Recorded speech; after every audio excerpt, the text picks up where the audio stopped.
नमस्कार फ्रेंड, आप सभी का स्वागत है आपका अपना ही यूट्यूब चैनल एडुसरिया पे। तो आज हम लोग का टॉपिक है हिस्ट्री। हिस्ट्री में हम लोग प्राचीन भारत को देख रहे हैं। इसके पहले भी हम लोगों ने एक वीडियो बना के आप लोगों को जानकारी दी थी। आज हम लोग का दूसरा टॉपिक है प्रागैतिहासिक काल। तो चलिए वीडियो स्टार्ट करते हैं। आज हम लोग प्रागैतिहासिक काल को इसी वीडियो में कवर करेंगे। अगर वीडियो थोड़ा सा पसंद आए तो प्लीज़ एक लाइक ज़रूर करें और अपने दोस्तों के साथ इस वीडियो को शेयर करें। और जो लोग इस चैनल पर नए हैं प्लीज़ इस चैनल को एक सब्सक्राइब कर दें। और जो लोग पहले से जुड़े हुए हैं वो इस चैनल की बेल आइकन को प्रेस कर दें, ताकि जो भी हम वीडियो अपलोड करेंगे वो सबसे पहले आप लोगों के बीच पहुँचे। तो चलिए वीडियो शुरू करते हैं। प्रागैतिहासिक काल।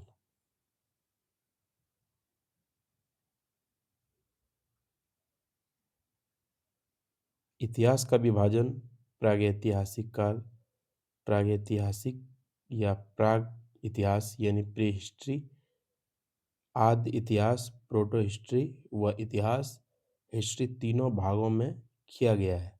तो चलिए हम लोग स्टेप बाय स्टेप देखते हैं। जिस काल में मनुष्य ने घटनाओं का कोई लिखित विवरण उद्धृत नहीं किया है उसे प्रागैतिहासिक काल कहते हैं। दूसरा है हमारा आद्य ऐतिहासिक। आद्य ऐतिहासिक काल उस काल को कहते हैं जिस काल में लेखन कला के प्रचलन के बाद उपलब्ध लेख पढ़े नहीं जा सके उसे पढ़े नहीं जा सके मानव विकास के उस काल को इतिहास कहा जाता है जिसका विवरण लिखित रूप से उपलब्ध है। तो चलिए आगे देखते हैं।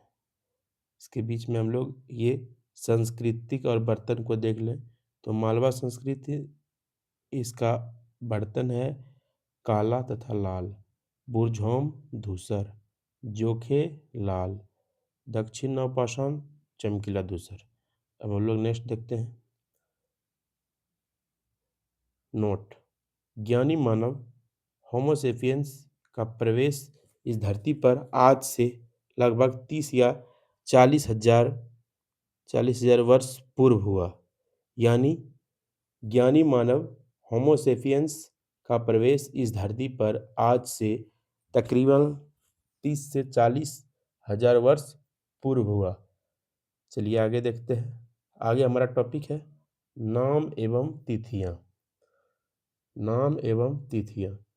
तो चलिए, पूरा पाषाण काल यह 20 लाख वर्ष पहले से 12,000 वर्ष पहले के काल को कहा जाता है।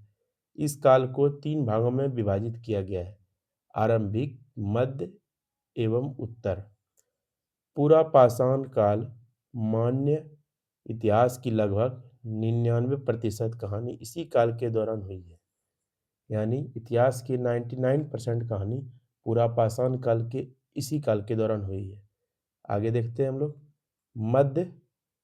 आगे है हमारा मध्य पाषाण काल। मध्य पाषाण काल जिस काल में पर्यावरणीय बदलाव मिलते हैं उसे मध्य पाषाण काल कहते हैं। इसका काल लगभग 12,000 वर्ष पहले से लेकर के 10,000 वर्ष तक माना जाता है। इस काल के पाषाण और औजार आम तौर पर बहुत छोटे होते थे। इन्हें माइक्रोलिथ यानी लघु पाषाण कहा जाता है। प्राय इन औजारों में हड्डियों या लकड़ियों के मुट्ठे लगे हंसिया और आरी जैसे औजार मिलते हैं। हमारा तीसरा है नवपाषाण काल। नवपाषाण काल इसकी शुरुआत लगभग 10,000 वर्ष पहले से होती है।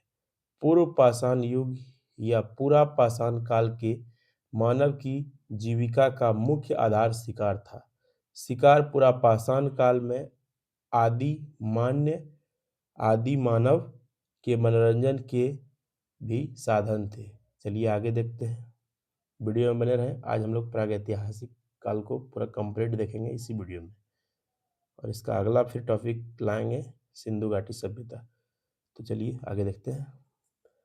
आग का आविष्कार पूरा पाषाण काल में व पहिए का नए नवपाषाण काल में हुआ था। पूरा पाषाणिक पूरा स्थल कुरनूल गुफा में राख के अवशेष मिले। मनुष्य में अस्थायी निवास की प्रवृत्ति नवपाषाण काल में हुई तथा उसने सबसे पहले कुत्ता को पालतू बनाया। कुत्ता को पालतू बनाया। उसके आगे देखते हैं। मनुष्य ने सर्वप्रथम तांबा धातु का प्रयोग किया तथा उसके द्वारा बनाया जाने वाला प्रथम प्रथम औजार था इनका कुल्हाड़ी। कुल्हाड़ी। प्राप्ति स्थल अतिरमपक्कम था। चलिए आगे देखते हैं। इससे पहले आगे देखने से पहले ये कुछ महत्वपूर्ण तिथियां हैं जो हम लोग डिस्कस कर लेंगे। कुछ महत्वपूर्ण तिथियां। मध्य पाषाण काल 12,000 से 10,000 वर्ष पहले। बसने की प्रक्रिया का आरंभ 12,000 वर्ष पहले। नवपाषाण काल का आरंभ 10,000 वर्ष पहले। मेहरगढ़ में बस्ती का आरंभ 8,000 वर्ष पहले थी। चलिए आगे देख लेते हैं। कृषि का आविष्कार लगभग 8,000 वर्ष पूर्व नवपाषाण काल में हुआ।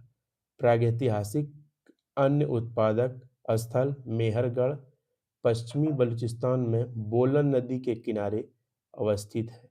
कृषि के लिए अपनाई गई सबसे प्राचीन फसल गेहूं, जो कि पहली फसल थी, एवं जौ थी। लेकिन मानव द्वारा सर्वप्रथम प्रयुक्त अनाज था चावल। क्योंकि अपनाई गई फसल भले ही गेहूं और जौ थी, लेकिन मानव द्वारा सबसे पहला जो प्रयोग किया गया था वह था चावल। तो चलिए आगे देखते हैं। कृषि का प्रथम उदाहरण मेहरगढ़ से प्राप्त हुआ है। कोल्डी हवा उत्तर प्रदेश का संबंध चावल के प्राचीनतम साक्ष्य से है। चावल का प्राचीनतम साक्ष्य जो है वह है कोल्डी हवा। मेहरगढ़ एक कब्र में मृतक के साथ एक बकरी को भी दफनाया गया है। भारत में पूर्व प्रस्तर युग के अधिकांश औजार स्फटिक पत्थर के बने होते थे। रॉबर्ट ब्रूसफुट पहले व्यक्ति थे जिन्होंने 1863 ईस्वी में भारत में पूरा पाषाण कालीन औजारों की खोज की।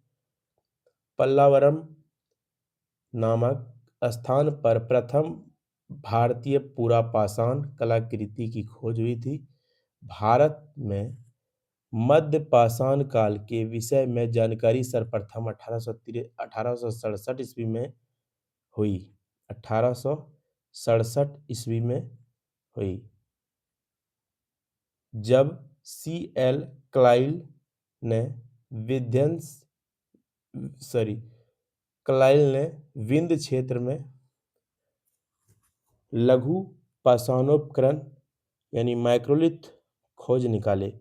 भारत में मानव अस्थिपंजर मध्य पाषाण काल से ही सर्वप्रथम प्राप्त होने लगता है।